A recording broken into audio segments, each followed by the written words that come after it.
भारत जोडो या दोन शब्दांचा वापर करून जणू काही राहुल गांधीशी संबंधित ही लोक आहेत असं चित्र निर्माण करताय. हे थोडंसं लक्षात घ्या. तुम्ही वकील असाल, आम्ही वकिलाचे बाप आहोत, हे लक्षात ठेवा.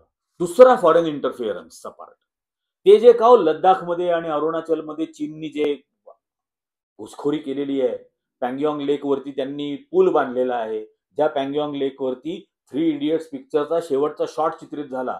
इतकं फ्री होतं पँगॉंग लेक. त्या पँगॉंग लेक वरती आता चीननी पूल बांधलाय. अरुणाचल प्रदेशमध्ये चीननी एक अख्खं गाव वसवलंय. मग ते अख्खं गाव वसवताना काय पंतप्रधान ग्राम विकास योजनेचा त्यांना लाभ दिला होता का तुम्ही? प्रधानमंत्री ग्राम विकास योजना, त्याच्यातून चीननी घरं बांधली आणि गाव वसवलं अरुणाचल प्रदेशमध्ये. आणि मग तो फॉरेन इंटरफिअरन्स नाही का? 4000 स्क्वेअर किलोमीटर इतकी जमीन चीन तुमची ताब्यात घेऊन गेला आणि तुम्ही तुमचा पंतप्रधान तर त्यावेळेला म्हणत होता कोई ना घुसा है ना घुसा था. क्लीन चिट चीनला दिली, क्लीन चिट. त्याच्यात तुम्ही फॉरेन इंटरफिअरन्स तोंड बघा आरशात. नंतर काय, हा हे नवीनच नक्सल. नक्सल म्हणजे काय हे मुद्दाम नीट ऐका. फडणवीस त्याच्या भाषणामध्ये असं बोलले की संविधानाबद्दल अविश्वास निर्माण करायचा, लोकशाहीबद्दल अविश्वास निर्माण करायचा, कॉन्स्टिट्यूशनल इन्स्टिट्यूशन्स ज्या आहेत, या लोकशाहीच्या ज्या संस्था आहेत त्यांच्याबद्दल अविश्वास निर्माण करायचा आणि एक पॅरलल स्टेट, एक पॅरलल राष्ट्र व्यवस्था निर्माण करायची. हे नक्षलवाद्यांची उद्दिष्ट आहेत. आता फडणवीस थोडा ऐका. संविधानाबद्दल अविश्वास, एक्झॅक्टली हेच तर संघ करतोय 95 वर्षापासून आणि संविधान आल्यापासून 75 वर्षापासून एक्झॅक्टली हे करतोय. अगदी 26 नोव्हेंबर 1950 ला तुमच्या पप्पू गोळवलकरनी तुमच्या आरएसएसच्या मुखपत्रामध्ये ऑर्गनायझरमध्ये लिहिलं होतं की हे संविधान आमचं नाही. तुमच्या सावरकरनी लिहिलं हे संविधान आमचं नाही, मनुस्मृती हेच संविधान असणार, आम्हा हिंदूंना हे मान्य नाही. हे लिहिलं होतं की नाही लिहिलं? मग तुम्ही संविधान मानलंच नाहीये ना. तुमच्याच अटल बिहारी वाजपेयींनी संविधान पुनर्विलोकन समिती स्थापन केली होती ना. तुमचेच मोहन भागवत सतत म्हणत असतात ना. तुमचे सुदर्शननी बीबीसीला इंटरव्ह्यू दिला होता. बीबीसी ब्रिटिश ऑर्गनायझेशन आहे. ब्रिटिश ऑर्गनायझेशनला दिलेल्या इंटरव्ह्यू मध्ये बीबीसीला तुमच्या के सुदर्शन या सरसंघचालकांनी तत्कालीन म्हटलं होतं या संविधानाला बदललं पाहिजे. ते व्हिडिओज युट्यूबवर येतो. त्यामुळे संविधानाबद्दल अविश्वास निर्माण करण्याचं काम संघही करतो. नक्षल काय लोकशाहीबद्दल अविश्वास निर्माण करतात. तुमच्या संघाच्या तर व्याख्येमध्ये येते ना लोकशाहीबद्दलचा अविश्वास. तुमच्या आरएसएसची व्याख्या असं म्हणते की आरएसएस ही संघटना एकचालकानुवर्तित असेल. एकचालकानुवर्तित म्हणजे काय? ऑटोक्रॅटिक, हुकुमशाही. एकच जण चालवेल, बाकी फक्त सगळेजण फॉलो करतील. ही तुमच्या मातृ संघटनेची व्याख्या आहे, एकचालकानुवर्तित. या व्याख्येत तुम्ही या लोकशाहीला विरोध करताय. हे लक्षात घ्या. कॉन्स्टिट्यूशनल इन्स्टिट्यूशन्स बद्दल यांना डॅमेज करायचे आहेत असं फडणवीस म्हटले. तुमचा पंतप्रधान झाल्याबरोबर नरेंद्र मोदींनी पहिल्यांदा काय केलं? प्लॅनिंग कमिशन, कॉन्स्टिट्यूशनल इन्स्टिट्यूशन होती की नाही? संविधानिक संस्था होती की नाही? तुम्ही ती बंद पाडली. प्लॅनिंग कमिशन बंद पाडून टाकलं, पूर्णपणे बंद पाडलं. आणि तिथे एक काहीतरी ज्याचं कोणीच ऐकत नाही, त्याला काहीच किंमत नाही, असं नीती आयोग आणून ठेवलं. प्लॅनिंग कमिशन या देशाच्या संविधानाने निर्माण झालेलं तुमच्या नरेंद्र मोदींनी नष्ट केलं. इलेक्शन कमिशनच्या अपॉइंटमेंट्स सुप्रीम कोर्टाने काय सांगितलं होतं की इलेक्शन कमिशनच्या अपॉइंटमेंट कोणी कराव्या? पंतप्रधान, चीफ जस्टिस आणि विरोधी पक्षनेता या तिघांच्या पॅनलनी इलेक्शन कमिशनच्या आयुक्तांची निवड करावी. तुम्ही संसदेत बिल पास केलं. की पंतप्रधानांच्या हाताखालचा एक मंत्री आणि विरोधी पक्षनेता, म्हणजे बहुमत तुमचं तुम्ही निर्माण करून घेतलं त्या तिघांमधलं. त्यात कुठलं तुम्ही इंडिपेंडन्स ठेवला? हे कोणी डॅमेज केलं? ही म्हणजे कॉन्स्टिट्युशनल इन्स्टिट्यूशन आहे ना इलेक्शन कमिशन, ही कोणी डॅमेज केली? तुम्ही डॅमेज केली. सीबीआय चीफच्या अपॉइंटमेंट मध्ये काय झालं होतं? एका रात्रीतून काय घडलं? सीबीआय चीफची अपॉइंटमेंट झाली कशी त्यावेळेला? थोडस गुगल करा बघा ना. न्यायालयाबद्दल तुम्ही बोलता. सर्वोच्च न्यायालयाचे न्यायाधीश राहिलेले त्यावेळेला कॉलेजियम मध्ये मेंबर होते गोगोई. या जस्टिस गोगोईंनी 12 जानेवारी 2018 पत्रकार परिषद घेतली इतर 3 न्यायाधीशांच्या बरोबर. Justice Lokur, justice Chelameswar, justice Gogoi आणि आणखीन एक. चार सुप्रीम कोर्टाच्या सर्वात सिनियर न्यायाधीशांनी पत्रकार परिषद घेऊन सांगितलं की ब्युरोक्रॅटिक इंटरफिअरन्स फार वाढलेला आहे, नोकरशाहीचा हस्तक्षेप वाढलाय, म्हणजे कोणाचा? सरकारचा हस्तक्षेप वाढलाय न्यायालयीन प्रक्रियेत. मास्टर ऑफ द रोस्टर सगळं डॅमेज करतोय. अत्यंत महत्वाच्या कॉन्स्टिट्युशनल मॅटर्स ही ज्युनियर मोस्ट जजेसकडे मॅटर सोपवली जात आहेत, हे ते बोलले. लगेच तुम्ही काय केलं? त्या गोगोईंवरती सेक्शुअल हॅरॅसमेंटची केस दाखल केली त्यांच्याच स्टाफच्या वतीनं. आणि सगळ्यात गंमत, सेक्शुअल हॅरॅसमेंटच्या केसला जज कोण? गोगोई स्वतः. आणि मग गोगोईंनी काय काय निर्णय दिले हे माहिती आपल्याला. हे तुमचं बाबरी मशिदीचा निकाल हा गोगोईंच्याच काळात झाला. राफेलच्या बाबतीतला निकाल, बंद लिफाफ्यामध्ये उत्तर, लोकांना माहीतच नाही. म्हणजे आतापर्यंत लोकांचा भ्रम असा होता की सबज्युडिस असलेला प्रत्येक कागद हा राईट टू इन्फॉर्मेशनच्या अंडर मागता येतो. तुम्ही बंद लिफाफ्यात घ्यायला सुरुवात केली तुमच्या पंतप्रधान पदाच्या सरकारच्या काळात. ही ज्युडिशियरी तुम्ही डॅमेज केली. या ज्युडिशियरीचं इंडिपेंडन्स तुम्ही डॅमेज केलं. ही ज्युडिशियरी एक वेळ इतकी इंडिपेंडंट होती की देशाच्या पंतप्रधानाच्या विरोधात सुद्धा निकाल देत होती. या ज्युडिशियरीला तुम्ही डॅमेज केलं. आणि नुसतं डॅमेज नाही केलं, त्या गोगोईंकडून हे सर्व हवे तसे निर्णय झाल्याबरोबर रिटायरमेंट नंतरच्या काही तासात तुम्ही त्यांना राज्यसभेचं खासदार केलं आणि त्यांचा अपमान केला. त्यांचं राज्यसभेचं खासदार बनवण्यात अपमान आहे. याचं कारण सांगतो. देशाचा राष्ट्रपती ज्यावेळेला निवडून येतो तेव्हा राष्ट्रपतीला शपथ देशाचा चीफ जस्टिस देत असतो. आणि त्या चीफ जस्टिसला राज्यसभेमध्ये उपराष्ट्रपतीकडून शपथ घ्यायला लागली. इतका तुम्ही त्याचा अपमान केला. आणि तुम्ही ज्युडिशियल इंडिपेंडन्स बद्दल आणि या सगळ्या गोष्टीबद्दल बोलता. आणि तुम्ही हे सांगता हे सगळं नक्षलला करायचंय. हे सगळं तुम्हाला करायचं आहे.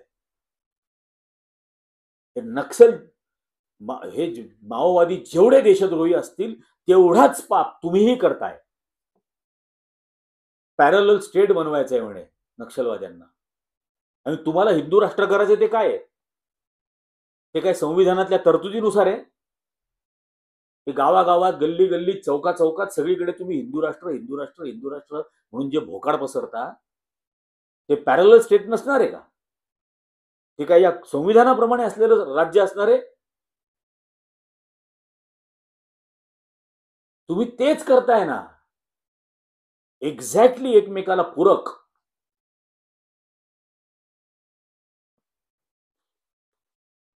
कसले बेछूट आरोप. तुम्ही 3G वरून बेछूट आरोप केले, तुम्ही कोल स्कॅम वरून बेछूट आरोप केले, तुम्ही कॅग वरून बेछूट आरोप केले. आणि सगळे ज्यांच्यावर आरोप केले ते न्यायालयात सुटले, निर्दोष सुटले. तुम्ही पुरावे सुद्धा सादर करू शकला नाहीत. तुमचं सरकार असताना सुद्धा तुम्ही पुरावे सादर नाही केलेत असं न्यायालयानेच म्हटलं. त्यामुळे आता असले बेछूट आरोप करणं बंद करा, कंप्लेंट बंद करा. हा, मग तुम्ही 16 वर्षाचं वय असतं. या 16 वर्षाच्या मुलांच्या मनामध्ये या सगळ्या व्यवस्थेबद्दलचा असंतोष निर्माण करायचा आणि अराजकाकडे सगळ्यांना घेऊन जायचं. तुमच्या शाखेत कितव्या वर्षी पोरं येतात? हे विष पेरण्याचं काम तर तुम्ही शाखांमध्ये 8व्या वर्षापासून करता. त्यांना तुम्ही महात्मा गांधींबद्दल शाखांमध्ये काय शिकवता? पंडित नेहरूंबद्दल तुम्ही त्यांना शाखांमध्ये काय शिकवता? हा जो सगळा निर्बुद्धपणा संसदेत चालू आहे, राज्यसभेत चालू आहे, हा तुम्ही पसरवलेला द्वेष आहे, तुम्ही कालवलेलं विष आहे.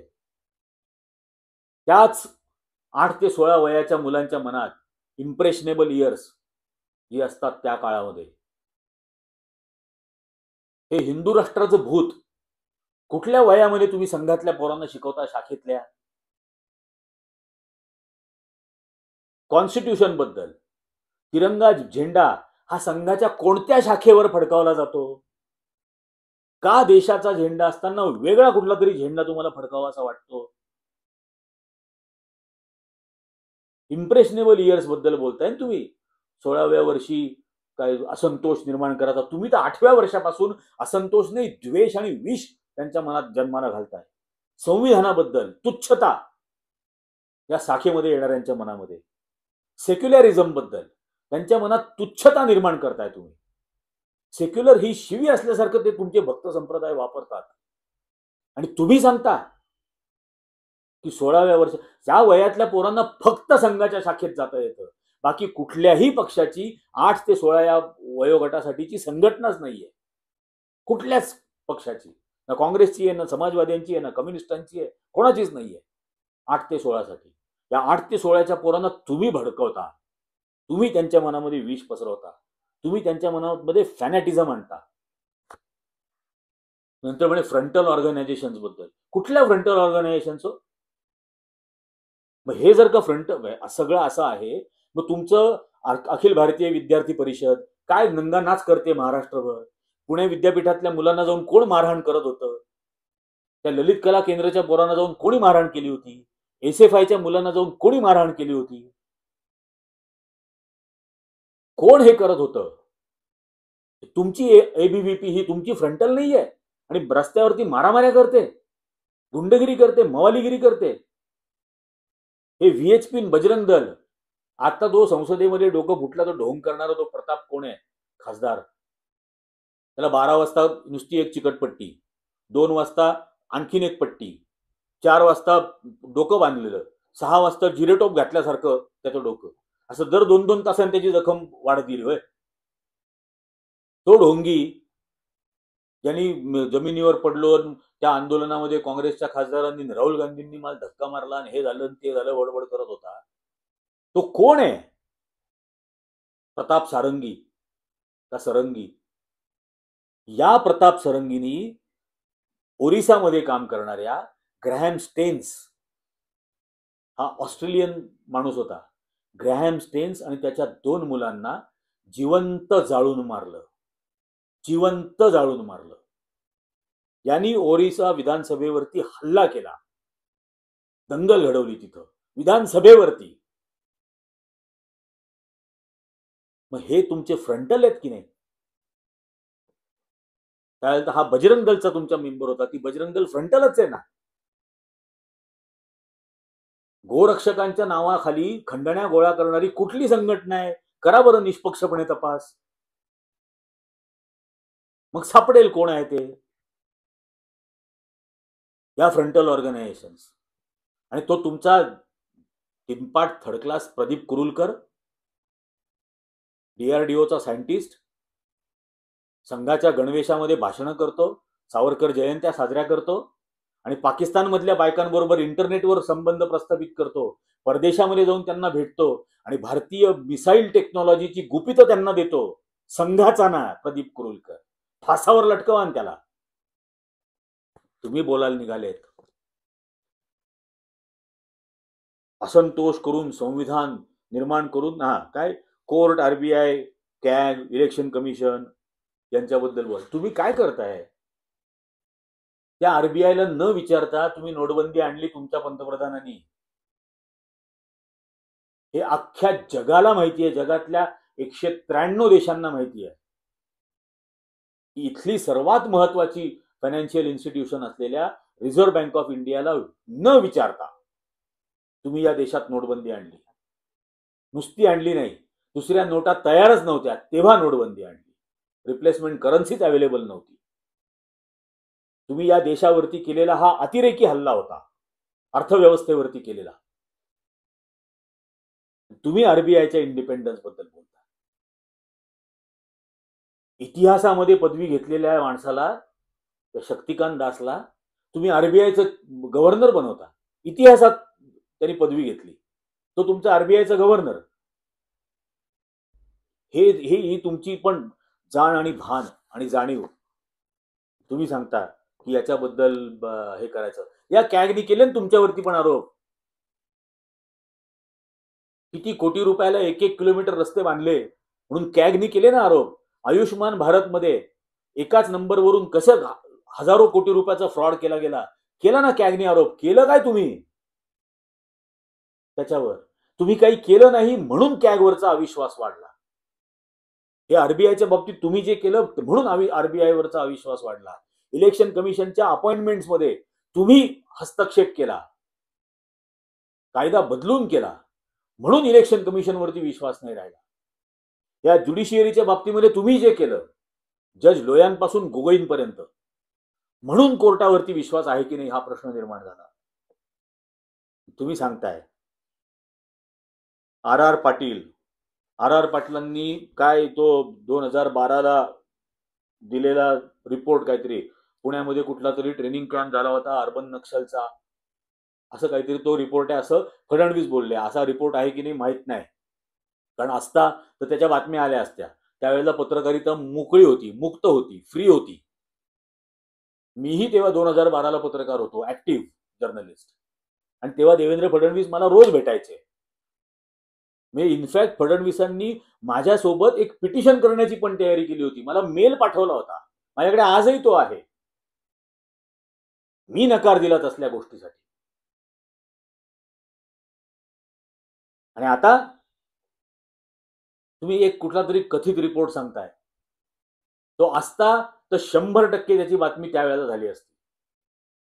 पण त्याच आर पाटलांनी गृहमंत्री असताना मालेगाव ब्लास्टचं इन्व्हेस्टिगेशन केलं आणि कोण कोण त्याच्यात इन्व्हॉल्ड आहे सगळं समोर आणलं.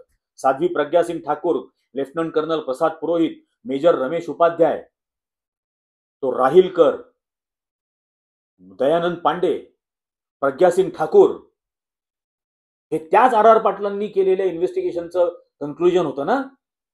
त्याचं काय केलं तुम्ही? त्या प्रज्ञा सिंग ठाकूरला तुम्ही खासदार बनवलं. हा जो कोण महमूद प्राचारचं ज्यांचं कोणाचं वकीलपत्र घेतलं त्यांनी, कोण हिमायत बेग का काय काहीतरी, त्या हिमायत बेगला खासदार तर नाही बनवलं कोणी. तुम्ही तिला बनवलं ना खासदार. आणि ती म्हणते तुमच्या शूर अधिकाऱ्याबद्दल. हेमंत करकरेंचा मृत्यू झाल्यानंतर हाच नरेंद्र मोदी आला होता ना मुंबईत. हेमंत करकरेंच्या घरी जाऊन भेटण्यासाठी पण गेला होता ना. काही कोटी रुपये त्यांना देऊ केले होते ना. त्या कविता करकरेंनी नकार दिला ना त्यांना. त्या हेमंत करकरेंचा मृत्यू हा तिच्या प्रज्ञा सिंग ठाकूरच्या तळतळाटामुळे झाला असं बोललंय. तिने दिलेल्या शापामुळे. आणि ती तुमची खासदार. काय फडणवीस काय बोलताय? काय हे नवीन सुरू केलंय तुम्ही? काय पुढे करणारा याची चिन्ह दिसायलाच लागलेली आहे. सगळं अर्बन नक्षल वगैरे करून करा, याचं पूर्ण इन्व्हेस्टिगेशन करा. पण माझी अतिशय नम्र आणि कळकळीची विनंती आहे फडणवीस, त्या भीमा कोरेगाव सारखं इन्व्हेस्टिगेशन करू नका. ते जे काही त्याच्यामध्ये एव्हिडन्स प्लांट करणं वगैरे इतका थिल्लर प्रकार केलाय तुम्ही लोकांनी. म्हणजे अमेरिकेतल्या शास्त्रज्ञांनी हा रिपोर्ट दिला की तो इलेक्ट्रॉनिक एव्हिडन्स त्या लॅपटॉप्समध्ये हा कसा प्लांट केला गेला होता, तो कोणत्या आयपी ऍड्रेस वरून केला होता. अहो, अब्रूचे कपडे टराटरा फाडले गेले हो तुमचे अमेरिकेत. त्यामुळे हे असल्या धमक्यांना काय अर्थ राहतो त्याचा जरा विचार करा. त्या मालेगाव ब्लास्ट मधल्या एटीएस इन्व्हेस्टिगेशन मध्ये तर एटीएसनी त्या दयानंद पांडेच्या लॅपटॉपवरचे 34 व्हिडिओ एव्हिडन्स कॉन्स्पिरसी मीटिंग्सचे, जबलपूरमध्ये झालेल्या मीटिंग, उज्जैनमध्ये झालेल्या मीटिंग, नाशिकमध्ये झालेली मीटिंग,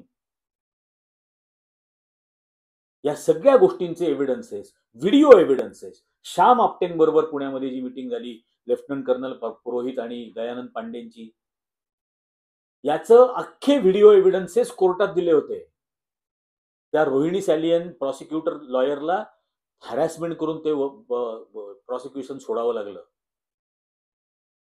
आणि नंतर तुमच्या लोकांतर्फे कोर्टात असं सांगितलं गेलं की त्या सीडीवरती स्क्रॅचेस आले. अहो ते व्हिडिओ लॅपटॉपवर होते ना, मग दुसरी सीडी बनवायची होती. सिंपल होतं की नाही? तुम्ही नाही केलं कारण आरोपी तुमच्या संबंधित होते, ते वाचवायचे होते. आणि मग काय म्हणतात, तुमच्या देशभक्तीवर प्रश्न नाहीये. विरोधकांना उद्देशून फडणवीस बोलले, तुमच्या देशभक्तीवर माझ्या मनात प्रश्नचिन्ह नाहीये, नसायलाच पाहिजे. पण तुमच्या देशभक्तीवर आम्हाला आहे प्रश्नचिन्ह, कारण त्याची ही एवढी मोठी बॅकग्राऊंड आहे. देशाच्या पंतप्रधानाच्या, लष्कर प्रमुखाच्या खुन्यांचं वकीलपत्र घेणाऱ्याला तुम्ही कायदा मंत्री केला फडणवीस. फार आज लष्कराच्या नावाने फार तुम्हाला उमाळे येत असतात तुमच्या भक्त संप्रदायाला. लष्कराबद्दल बोलायचं नाही, लष्कराबद्दल बोलायचं नाही. लष्कर प्रमुख जनरल वैद्यांचा खून करणाऱ्या आरोपींचं वकीलपत्र घेणाऱ्याला तुम्ही कायदा मंत्री बनवलात. आमच्या मनात प्रश्न आहेत, त्यामुळे तुम्ही याच्याबद्दल बोलू नका. आणि आता तुम्ही गृहमंत्री झाल्यानंतर, मुख्यमंत्री झाल्यानंतर त्या बीडमध्ये एक अत्यंत सालस आणि अत्यंत लोकप्रिय असलेल्या संतोष देशमुख नावाच्या तरुण सरपंचाचा अत्यंत अमानुष पद्धतीने खून होतो. लगेच परभणीमध्ये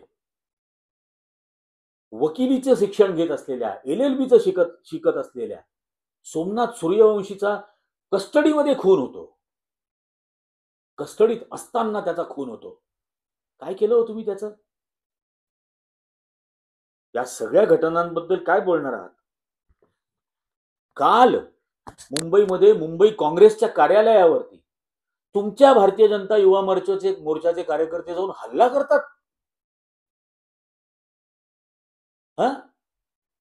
तुम्ही गृहमंत्री आहे ना, त्या मुंबई काँग्रेसच्या लोकांनी काही केलं असेल चुकीचं, करा ना कायदेशीर काय कारवाई येते. हल्ला करतात तिथं जाऊन, निदर्शनं नाही, हल्ला. दरवाजावर लाथा मारून उघडला, आज जाऊन तोडफोड करण्याचा प्रयत्न केला, बाहेरूनही खुर्च्या मारण्याचा प्रयत्न केला. हे तुम्ही गृहमंत्री असताना घडतंय ना.